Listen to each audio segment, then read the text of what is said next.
स्वागत है आपका to the amazing platform math with knows में। हम एक्सरसाइज 3.3 का क्वेश्चन नंबर 5 कर रहे हैं। क्वेश्चन समझिए।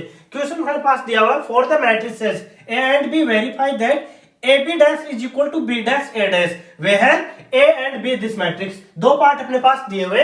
ये बोलना चाह रहा है कि ए बी का मल्टीप्लीकेशन करके फिर उसका ट्रांसपोज करें वो इक्वल होता है B transpose dot A transpose के। ठीक है, यानी अगर अपन ट्रांसपोज करके फिर उनका मल्टीप्लीकेशन करें वो इक्वल होता है अगर ए बी मैट्रिक्स का मल्टीप्लीकेशन करके उसका ट्रांसपोज करें। और ये तो अपने पास मैट्रिसेस दी हुई है ए बी फर्स्ट पार्ट में और सेकंड पार्ट में ए बी। ठीक है, यानी मैट्रिसेस दी हुई है और अपन को ये वेरीफाई करके बताना है। तो सबसे पहले फर्स्ट पार्ट देखिए, और फर्स्ट पार्ट में देखिए ए मैट्रिक्स है वो 3x1 की है और बी मैट्रिक्स है वो 1x3 की है। ठीक है, ये इस मैट्रिक्सेस के दोनों के ऑर्डर है।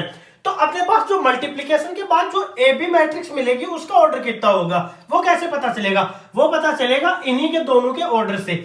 उसमें क्या होता है, जो ए मैट्रिक्स है उसकी रो और बी मैट्रिक्स की कॉलम की जो मैट्रिक्स होती है उन दोनों का जो मल्टीप्लिकेशन होता है, ठीक है, वही अपना ऑर्डर होता है मल्टीप्लिकेशन मैट्रिक्स का, यानी कि 3x3 का। ठीक है, ए मैट्रिक्स का रो और बी मैट्रिक्स का कॉलम, ये आ गया अपने पास 3x3 की। तो अब कर देते हैं अपन ए बी मैट्रिक्स का मल्टीप्लिकेशन। मैट्रिक्स मल्टीप्लिकेशन किस तरीके से होता है? वो होता है अपने साथ रो बाई कॉलम। ठीक है, तो यहां से देखिए 1 मल्टीप्लाई होगा -1 से, तो क्या आ जाएगा -1।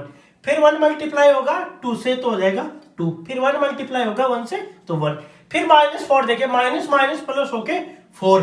फिर -4 -8। ठीक है, -4 आ जाएगा। फिर यहां से देखिए 3 मल्टीप्लाई होगा तो यहां से आ जाएगा अपने पास -3, ये आ जाएगा यहाँ पे 6। ठीक है, और फिर देखिए 3 इंटू 1 कितना हो गया? 3 हो गया। ये आ गई अपने पास ए बी मैट्रिक्स। लेकिन अपन को क्या वेरीफाई करना है? ए बी डैश, यानी अब अपन इसका ट्रांसपोज कर देंगे ए बी डैश मैट्रिक्स, यानी रो को कॉलम बना देंगे और कॉलम को रो बना देंगे। दोनों में बात एक ही है। ठीक है, यानी जो रो में लिखा हुआ है उन्हें अब कॉलम में लिख देंगे, यानी -1 2 1। फिर देखिए सेकंड रो में 4 -8 -4, क्या यहाँ पे देखिए 4 -8 और यहाँ पे -4। ठीक है, ये आ गया अपना मल्टीप्लिकेशन के बाद। फिर देखिए -3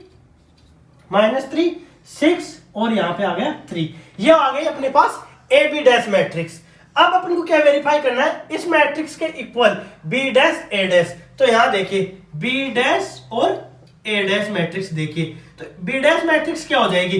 बी डैश मैट्रिक्स क्या हो जाएगी? जो रो में लिखा हुआ है उसे अपन कॉलम में लिख देंगे। किस में लिख देंगे? कॉलम में, यानी -1 2 1 इस तरीके से। फिर ए डैश देखिए मल्टीप्लिकेशन के लिए ए डैश मैट्रिक्स जो है वो अब इसमें देखिए ये अपने पास कॉलम में लिखी हुई है, इसे अपन रो में लिख देंगे। किस में लिख देंगे? रो में लिख देंगे, यानी ये मैट्रिक्स इस तरीके से बन जाएगी 1 -4 और 3। ठीक है, ये बन गई। अब दोनों का मल्टीप्लिकेशन कर देते हैं। तो दोनों का मल्टीप्लिकेशन करेंगे तो अपने पास मैट्रिक्स कितने क्रॉस कितने की बनेगी? देखिए यहां से ये हो गई अपने पास 3x1 की।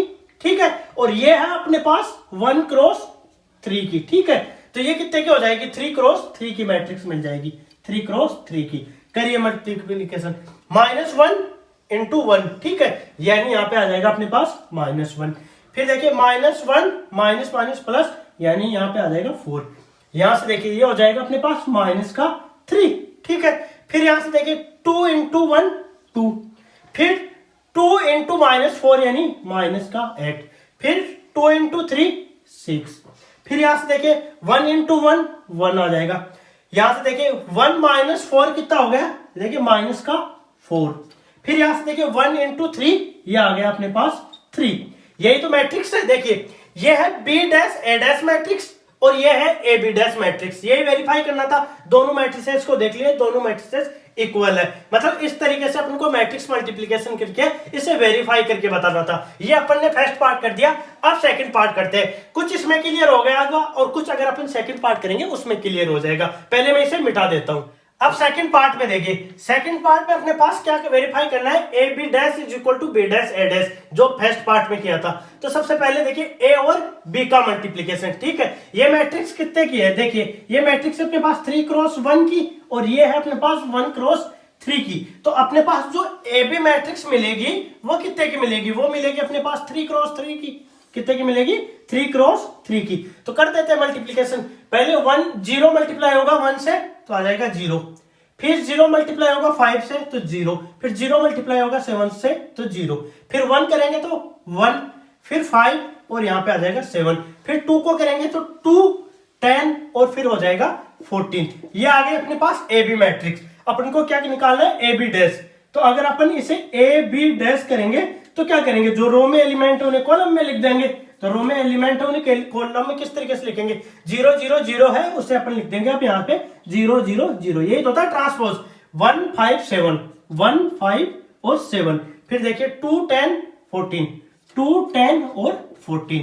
ये आ गई अपने पास 3 क्रॉस 3 की transpose matrix A B dash की। ठीक है, अब अपन को किसके इक्वल करना है, इसे अपन को वेरीफाई करना है बी डैश ए डैश के। तो यहां से देखिए यहाँ पे क्या, बी डैश और ए डैश। तो बी डैश मैट्रिक्स क्या होगी, जो पहले रो में लिखा हुआ है, यहाँ देखिए रो में लिखा हुआ है 1 रो है, अब इसे कॉलम में लिख देना है। ठीक है, तो कॉलम में लिखेंगे, बी डैश करेंगे तो क्या आ जाएगा 1 5 और 7। फिर देखिए यहाँ देखिए ये अपने पास कॉलम में लिखा हुआ है, इसे अपन रो में मैट्रिक्स को लिख देंगे। ठीक है, बी डैश ए डैश बनाएंगे तो यानी 0 1 और 2। अब दोनों का मल्टीप्लीकेशन लिखते हैं। दोनों का मल्टीप्लीकेशन कितना है, क्रॉस कितने की होगी मैट्रिक्स। यहां से देखिए ये हो गई अपने पास 3 क्रॉस 1 की मैट्रिक्स और ये हो गई अपने पास 1 क्रॉस 3 की मैट्रिक्स। तो ये आ जाएगी अपने पास 3 क्रॉस 3 की मैट्रिक्स। तो देखिए यहां से 1 मल्टीप्लाई करेंगे 0 से तो 0, 1 को 1 से 1, 1 को 2 से 2, फिर देखिए 5 को 0 से 0, 5 को 1 से 5 और 5 को 2 से करेंगे तो ये आ जाएगा अपने पास 10, फिर 7 को 0 से 0, 7 को 1 से 7 और फिर 7 को 2 से तो आ जाएगा 14। अब देखिए ये है अपने पास ए बी डैश मैट्रिक्स और ये है B dash A dash matrix. दोनों मैट्रिक्स को कंपेयर करिए, इक्वल आ गई, इसका मतलब अपन ने वेरीफाई कर दिया। आई थिंक दोनों पार्ट को जब अपन किए हैं तो कोई डाउट था वो आपका क्लियर हो गया होगा, और इसके बाद भी कोई डाउट रह रहा है तो कमेंट सेक्शन में जरूर पूछिए। Thank you.